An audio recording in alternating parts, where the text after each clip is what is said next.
พิเศษผู้ใดมี3 คนเนาะครอบครัวใดมี3 คนตัดพร้อมกันตัดฟรีให้ผู้หนึงอ่ราคาเป็นกันเองเด้อพี่น้องเด้อ อยู่ในเทศบาลพลสวรรค์เด้อ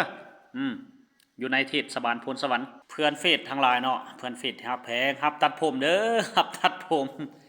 ราคาเป็นกันเองครับครับตัดถึงสถานที่เนาะหรือว่าถึงที่นั่นแหละสนใจโทรมาเลยเนาะเบอร์02028584122เนาะหรือว่าตามเบอร์ที่ว่าปรากฏอยู่ในเพจนี่แหละอยู่ในเฟซนี่เนาะตัดถึงสถานที่ผู้น้อยผู้ใหญ่ผู้เฒ่าผู้แก่ตัดได้หมดเนาะ ราคาเป็นกันเองราคาเป็นกันเองส่งผมนักเรียนส่งผมวัยรุ่นส่งผมแนวใดเนาะส่งผมผู้เฒ่าจนบางจนหนาจนสูงจนต่ำเนาะเอาตัดถึงสถานที่เด้อพี่น้องอยู่ในเทศบาลพลสวรรค์ราคาเป็นกันเองเนาะ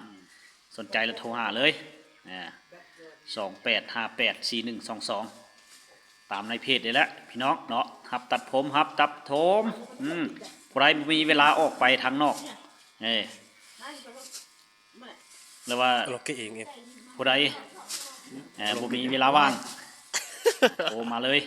เนาะบริการถึงสถานที่แล้วว่าถึงที่ราคาเป็นกันเองพิเศษผู้ใดมี3 คนเนาะตัดฟรีผู้หนึง